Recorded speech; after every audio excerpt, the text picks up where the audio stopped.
Dollar. Dirt and money, no soul.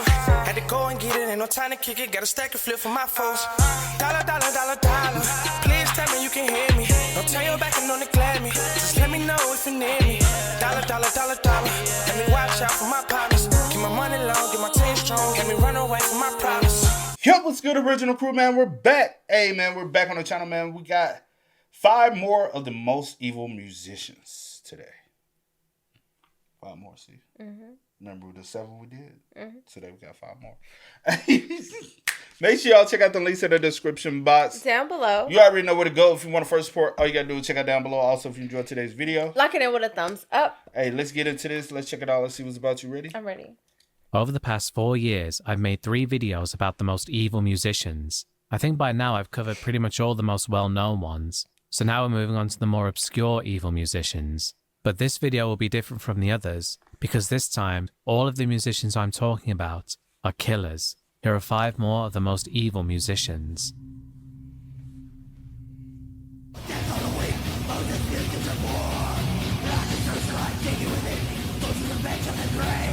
Joe Franklin was the guitarist for Goat Lord, a Las Vegas extreme metal band that started in 1985. Like a lot of death metal bands, they like to give their songs and albums rather edgy and gross sounding names. One of their demos was titled Sodomize the Goat, and one of their songs was called Unholy Black Slut. By 1991, internal disagreements about the band's musical direction led to their vocalist leaving, and by the mid-90s they had broken up, though they maintained a cult following in the underground metal scene. After the band ended, Franklin took a different path. He became the administrator of bloodshows.com, a shock website that started as 4girlsonemouth.com. The site hosted gore videos, death footage, and extreme pornographic content.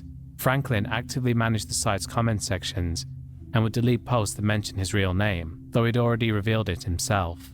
According to posts on the site, Franklin claimed some of the most disturbing content was created specifically to end the trend of shock videos that became popular after 2 Girls, 1 Cup.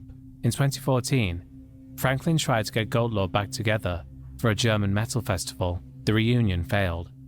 By then, he was 46 years old, still living in the same Las Vegas house his mother had owned before she died in 2007. Neighbors knew him as the heavy-set guy with long hair who wore dirty clothes and would build bike ramps for the local kids in his garage.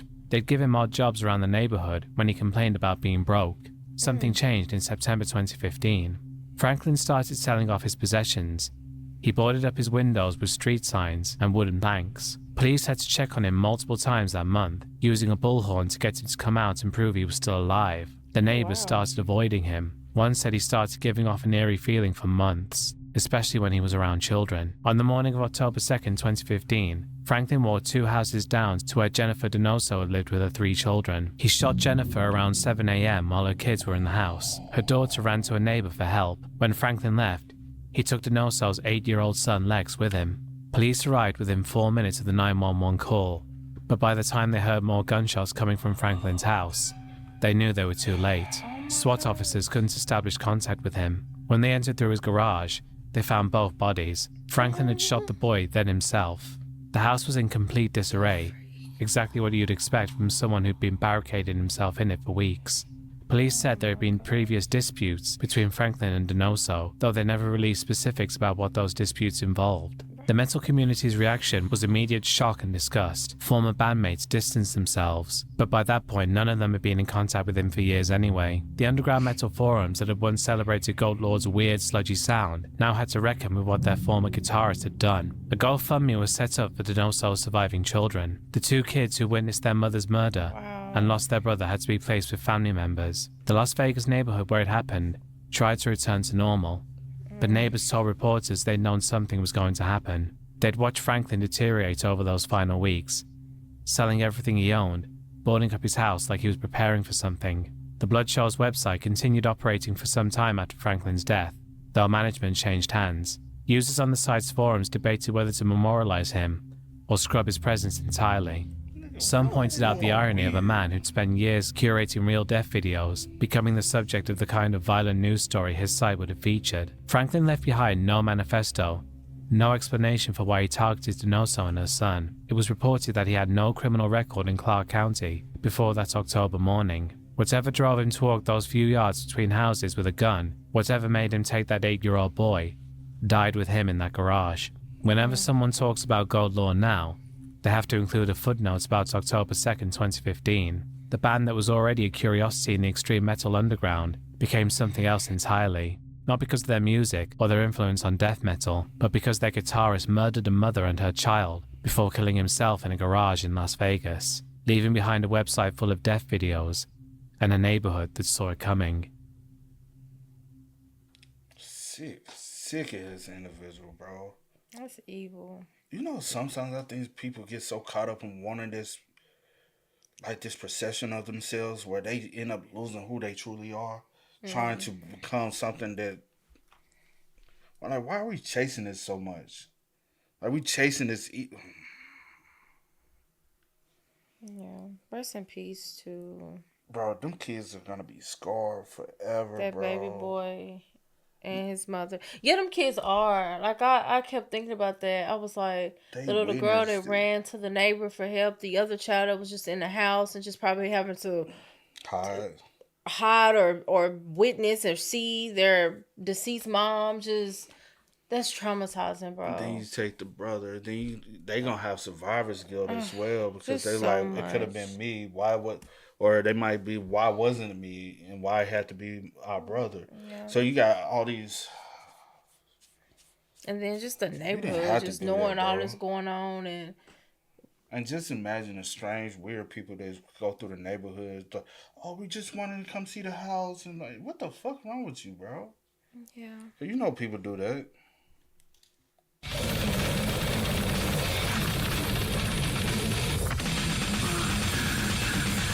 Mario Maccione was born in Milan in April 1980. By the time he was 15, he'd already formed a death metal band called Ferocity and given himself the stage name that matched. He played guitar, screamed vocals, and told people he was a psychic medium who could contact the dead. The Midnight Pub in Milan was where the metalheads gathered in the mid-1990s. Maccione was there most nights with his band and a rotating group of friends who called themselves the Beasts of Satan. They weren't really a formal organization at first, just metalheads who got high together, talked about Satan, and tried to outdo each other with how dark they could be. Maccione stood out because he actually seemed to believe it. He'd tell people he had visions, that he could see things others couldn't. He convinced grieving people he could speak to their dead relatives. In 1996, a construction worker named Christian Frigio started hanging around with the group. His father had just died, and Maccione told him he could make contact. Frigio spent months with Maccione and the Beasts of Satan, sitting through seances and rituals. On November 14, 1996, Frigio disappeared. His body was never found. Years later, Maccione would claim the group killed him. Then he'd take it back. Nobody has ever been charged. Fabio Tollis was different from the others. He was only 16 in 1998 and played bass and wrote metal songs, but still lived with his parents. He joined Ferocity as their bassist and considered Maccione his best friend. Fabio was also dating Chiara Marino, a 19-year-old shop assistant. She wasn't really part of the scene, but she'd come to the Midnight to be with Fabio. Maccione started telling others that Chiara was the reincarnation of the Virgin Mary. Not as a joke or a metaphor, he said he'd had visions about it. She needed to be sacrificed to Satan. That was the word he used. Sacrifice. The group's leader, Nicola Sapone, agreed. So did Andrea Volpe and the others. They tried once on New Year's Eve 1997. They locked Fabio and Chiara in a car and threw a firecracker into the gas tank. The car caught fire, but they escaped. The group told them it was just a prank, a test of courage, and the couple believed them. On January 17, 1998, at the Midnight Pub, Fabio and Chiara were drinking beer and listening to bands. Around midnight, Sapone forced Fabio to call his father and say he was staying at Chiara's place. Michele Tollis, Fabio's father, heard something wrong in his son's voice and drove to the pub. By the time he arrived, they were gone. The group had taken them to the woods near Soma Lombardo, about 30 miles from Milan. They were high on cocaine and alcohol. Volpe told Fabio what was about to happen. They were going to sacrifice Chiara and he was going to watch. When Fabio tried to protect her, multiple members of the group attacked him. Maccione took a hammer and beat his supposed best friend to death, while Volpe and Sapone held him down. Chiara was stabbed repeatedly in the chest. The whole thing took minutes.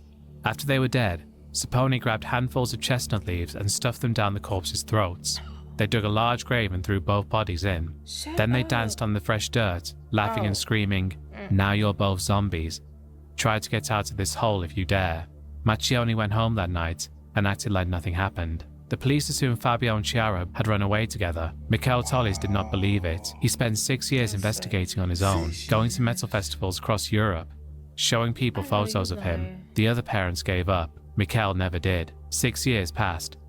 The beasts of Satan kept meeting, kept getting high, and kept playing their games. In 2004, they decided another member, named Mariangela Pizzotta, knew too much about the murders. Volpe shot her in the face, and they buried her alive in a greenhouse, still breathing when the dirt covered her.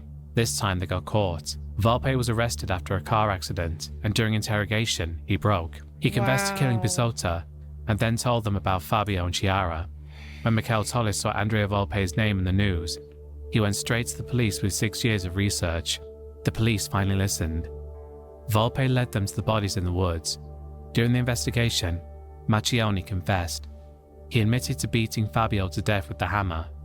He called himself the medium of the group and said the Virgin Mary revelation had come to him in a vision. He showed no remorse for killing his best friend. At trial in 2005, the prosecutors wanted Maccione in prison for his role in the murders, but the court decided he was a secondary participant. Volpe got 30 years, Sapone got life. Others got between 24 and 29 years. Maccione was cleared of the worst charges, but still convicted for his involvement. In 2007, he was sentenced to 16 years. Prison didn't stop his music career. In 2009, while locked up in Milan, he started a solo project under his own name. He formed bands with other prisoners, and he recorded albums from his cell. The Metal Underground still distributed his music. Some fans knew who he was and what he'd done. Others had no idea they were listening to someone who'd beaten his teenage friend to death with a hammer in the forest. In 2017, after serving 10 years, Maccione was released on parole. He went straight back to making music. The Italian authorities suspected the beasts of Satan in at least 14 other deaths around Milan between 1996 and 2004. Suspicious suicides, disappearances, people burned alive, or found hanged. Maccione was questioned about several of them. He'd implicate others, then retract his statements. The only murders that stuck were Fabio and Chiara's. Today, Mario Maccione is 45 years old. Italian law says he paid his debt to society. 10 years for helping to murder 2 teenagers who trusted him. Fabio Tollis would be in his 40s now if his best friend hadn't beaten him to death with a hammer for a satanic sacrifice that Maccione claimed came to him in a vision. Oh, improper sick. justice. That was improper, bro. All of them deserve life. Improper justice. And they all serial killers. Cause yes, Yeah. those cause did they kill? Yeah, they killed the last girl, the one that they buried alive. They killed her, right? Yeah, I'm presuming. Yeah, okay. The first guy that went missing ain't never been heard from again. They killed him. Yeah. Cause they like to gain your trust. Then his ass said, "Oh, I had a dream. I saw a vision, and we must sacrifice." Boy, shut the fuck. You know how weak-minded you are to have to. And y'all, the people who listen to them, you know how sick you are knowing that the truth, and you still want to consume that shit. Yeah. You weird, dude.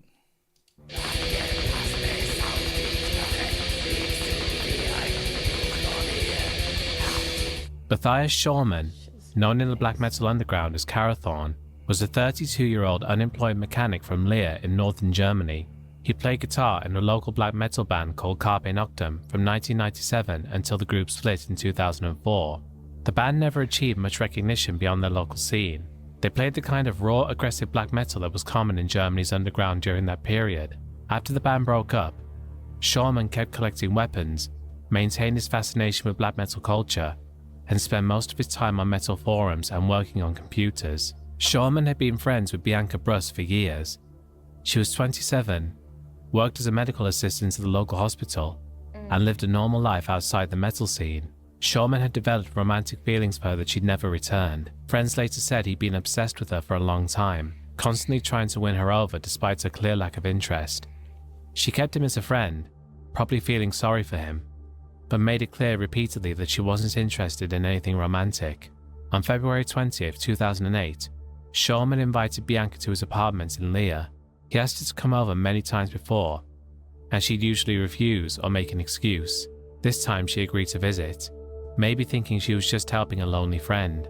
When she arrived that evening, Shulman made one final attempt to convince her to be with him. When she rejected him again, just as she'd done many times before, something in him snapped. He attacked her in his living room. Despite her attempts to fight back, Shulman was much larger and stronger. He wrapped his hands around her throat and strangled her.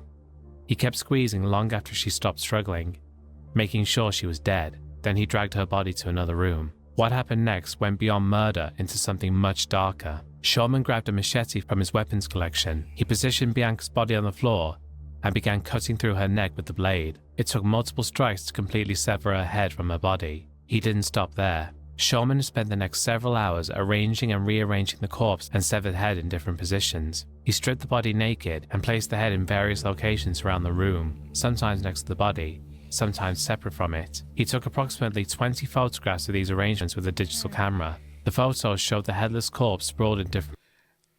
Just a heads up, if this has to be like blacked out censored, it's because of YouTube guidelines. Just want to give people awareness ahead of time because too many people complain. Just want to inform. This shit. What? Oh, because she didn't want to be with you? poses, the severed head placed at different angles. That same night, Shulman logged onto a metal forum and uploaded the photographs. He posted them without much explanation, just letting the images speak for themselves. Forum members initially thought they were fake, some kind of elaborate special effect for a metal band's promotional material, but something about the images seemed too real. Several members reported the posts to authorities. After posting the photos, Shulman decided he wasn't finished with his violence. He packed Bianca's severed head into his backpack. He then spread gasoline around his apartment to set it on fire. As flames began consuming the building, he got into his car with the head still in his backpack and drove away. A neighbor who saw the fire and Shulman leaving called the police. Fire crews responding to the blaze discovered what remained of Bianca's headless body in the apartment. Police immediately began pursuing Shulman's vehicle. The chase didn't last long. Shulman drove through the streets of Lear at increasing speeds. He showed no signs of slowing down or pulling over. Then he saw an oncoming semi-truck on the road ahead. Instead of swerving to avoid it, Shulman accelerated and drove directly into the truck's path. The collision happened at high speed. Shulman's car was completely destroyed on impact. He died instantly, his body crushed in the wreckage. Police found Bianca's severed head in the backpack, among the twisted metal and broken glass. The truck driver survived with minor injuries. Because Shulman died in the crash, there was never a trial. German authorities conducted a full investigation and confirmed all the details of the murder through forensic evidence and the photographs he posted online. The images he uploaded became infamous in certain corners of the internet, though most sites removed them quickly. Bianca Bruss was buried in a cemetery in Lear. Her family requested privacy and never spoke publicly about what happened. The apartment building where the murder occurred was repaired after the fire damage, though locals say nobody wanted to rent that particular unit for years afterwards. The case remains one of the most disturbing murders in recent German history, not because of any particular sophistication or planning, but because of the sheer brutality and the grotesque photography session that followed. Shulman turned the murder of someone who tried to be his friend into a spectacle for strangers on the internet to witness. His death in the car crash meant Bianca's family never got the chance to see him face justice in court. They never got to hear him explain why he did what he did, though the explanation probably wouldn't have brought any comfort anyway. Shulman took those answers with him when he drove into that truck, leaving behind only horror, grief, and those terrible photographs. I wonder what the family even 100% wanted to see him in court. Like, actually see him, you know? Mm-hmm. But also, him going out like that, I feel like family members be like, that was too easy. Yeah, it was. It's too easy for him. Because she went out one of the worst, most gruesome ways anyone possibly could. Facts. You went out. You went out the way you chose to go. Yeah. You chose to go out like that. It's one of the easiest And ways what's so crazy to for me, him. like, I'm like, she was your friend. You know what I'm saying? Yeah. She considered you a friend. I think that's far more, like, important and and something that you should cherish. The fact that you wanted her to be your lover and you just, no, respect that.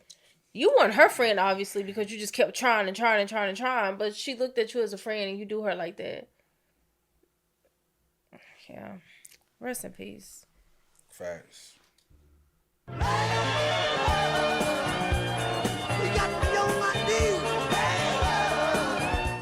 Jim Gordon was one of the most sought-after session drummers in rock history. Between 1963 and 1978, he played on hundreds of recordings that define popular music.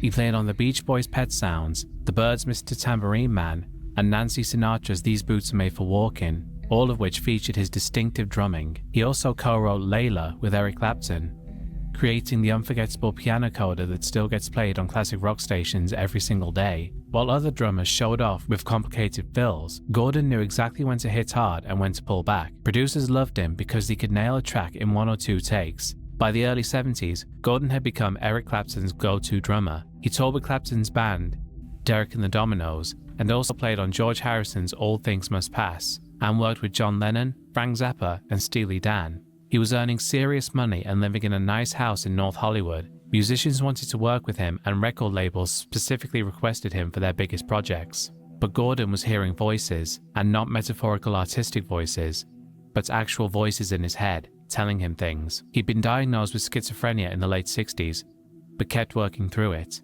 The voices got worse when he drank or used cocaine, which he did frequently. Band members started noticing his behavior getting stranger. He'd have conversations with people who weren't there. He'd often become paranoid, accusing friends of plotting against him. During recording sessions, he'd repeatedly stop playing and stare at nothing. His mother, Oza Marie Gordon, was 71 years old in June 1983. She lived alone in the same North Hollywood apartment building where Jim rented a unit. They'd always been close. She supported his music career from the beginning, going to his shows when he was just starting out in local bands. On the night of June 3rd, Gordon knocked on her door. When she answered, he attacked her with a hammer. He struck her repeatedly in the head. The blows fractured her skull in multiple places. After she stopped moving, Gordon hit her several more times. Then he picked up a butcher knife from her kitchen and stabbed her 3 times in the chest, with the blade puncturing her heart and lungs. Gordon left her body on the floor and walked back to his apartment. He called his girlfriend and confessed. She didn't believe him at first and thought maybe he was having another episode, but something in his voice made her call the police. When officers arrived, they found Gordon sitting calmly in his living room. He immediately told them what he'd done. "I killed my mother," he said. The police found Oza Marie's body where Gordon said it would be. Her skull was caved in from the hammer blows, and the knife was still in her chest. Blood had pooled around her body and soaked into the carpet. Crime scene photographers documented massive trauma to her head and face. The medical examiner counted over 10 distinct hammer strikes. During questioning, Gordon claimed his mother was sending him messages through the television. He said she was controlling his mind, making him do things he didn't want to do. The only way to stop her was to kill her. He showed no remorse during the interrogation. When detectives asked him why he used a hammer and a knife, he said he wanted to make sure she was really dead. The trial was straightforward. Gordon's lawyers argued insanity, which wasn't hard to prove given his documented history of mental illness. Psychiatrists testified about his schizophrenia diagnosis, his long history of hallucinations, and his previous hospitalizations. The prosecution didn't dispute that Gordon was mentally ill, but argued he still understood that killing was wrong. Gordon testified in his own defense. He spoke calmly about the voices, about how his mother had been replaced by an evil spirit that was tormenting him. He described the murder in detail without showing any emotion. When the prosecutor showed him photos of his mother's body, Gordon just nodded and confirmed that yes, that's what he had done. The jury found him guilty of second-degree murder, but accepted that he was mentally ill. The judge sentenced him to 16 years to life with the possibility of parole. In prison, Gordon continued making music. He formed bands with other inmates and gave drum lessons. Guards reported he was a model prisoner when properly medicated, but he'd sometimes refuse his antipsychotic drugs, and then the voices would return. He'd become agitated, paranoid, and sometimes violent towards other inmates. Gordon had been eligible for parole since 1981. He'd been denied 13 times. Each hearing followed the same pattern. The parole board would review the brutality of the crime, consider his mental state, and listen to his expressions of remorse. Gordon would usually cry during these hearings, saying he missed his mother every day and wished he could take it back. The board noted his good behavior in prison, but concluded he still posed a risk to public safety. At his last hearing in 2021, Gordon was 75 years old. He told the board he'd still hear voices sometimes, but that the medication helped. He said he thought about his mother constantly, then he remembered what he did to her. His next parole hearing would have been in 2026, but he died in 2023 at the age of 77. Jim Gordon may have been one of the most talented and celebrated session musicians ever, and played on some iconic recordings, but the brutal murder of his mother, caused by the voices in his head, has forever tarnished his legacy. I don't think that would have even let him out though. No, especially since he's still like still dealing with it. Yeah, and sometimes he doesn't want to take his meds. Yeah. So yeah. I don't think he was ever getting out. Like. No. Damn. I want to. I know they say he was a model like prisoner. Typically, a lot of people. So he hasn't gotten any altercations, no nothing. They said they did say he was, but sometimes he will have like fights with the other prisoners. But that's when he was off his medication. I mean, like, what is it? Everybody terminology of fight might be different. You know what I'm saying? Bicker, argument. They're like, oh, he's fighting back and forth with the. You know what I'm saying? But I want to like, you know. Yeah. Murder my baby. Yes, I'm gonna murder my baby. Auburn Pat Hare grew up on an Arkansas farm and learned guitar from Joe Willie Wilkins in his teens. By 1952, at the age of 22, he was Sam Phillips' favorite session guitarist at Sun Records in Memphis. Pat discovered something that nobody else was doing. He'd crank his amplifier past its breaking point until the speaker cone tore and the sound came out distorted. On James Cotton's Cotton Crop Blues in 1954, Pat played what some have called the first heavy metal guitar solo. This was years before anyone else figured it out. 3 weeks before Elvis walked into Sun Studio for the first time, Pat recorded 2 songs of his own. On May 14, 1954, he recorded Bonus Pay and the infamous I'm Gonna Murder My Baby. The lyrics were blunt.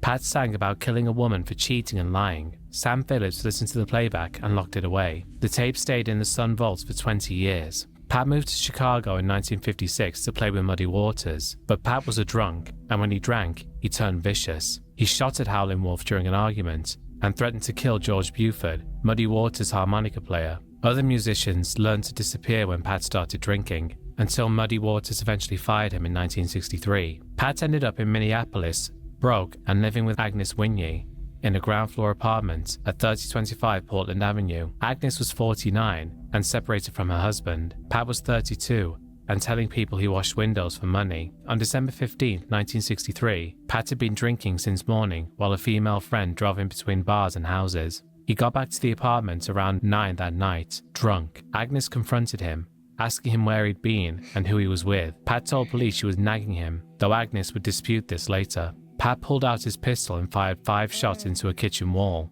The bullets lodged into the plaster. Then he turned the gun on Agnes and shot her multiple times. The neighbors heard everything and called the police. Officer James Hendricks arrived first and broke through the door. Pat shot him immediately, with Hendricks never getting the chance to draw his own weapon.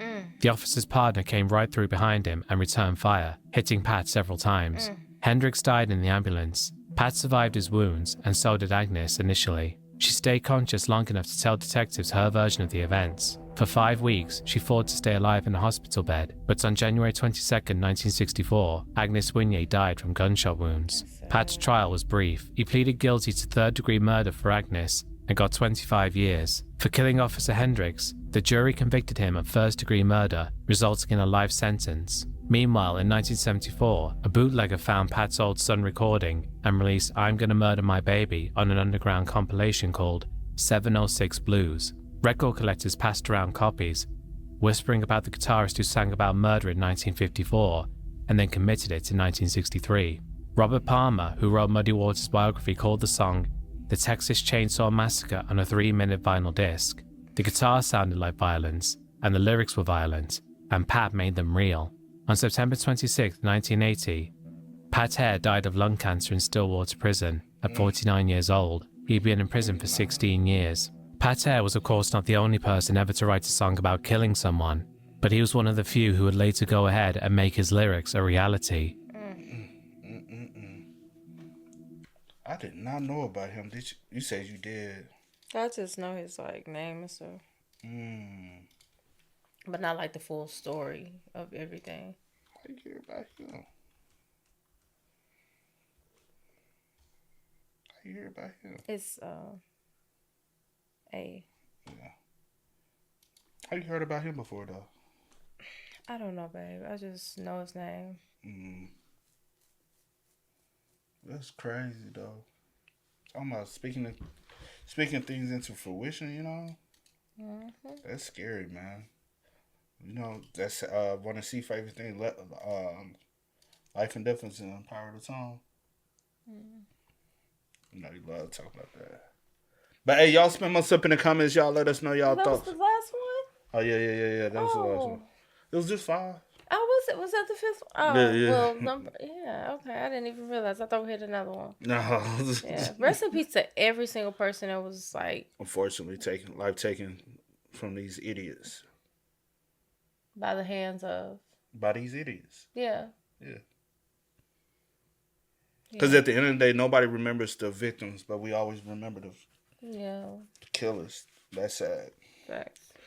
But y'all spam us up, man. Let us know y'all thoughts about it for us in the comments down below. But until next time, y'all know how it go, man. I do go by the name DJ New Kid. This is Sierra Nicole. We are. Kid and C. We are. Go and get it, ain't no time to kick it. Got a stack and flip for my foes. Dollar. Please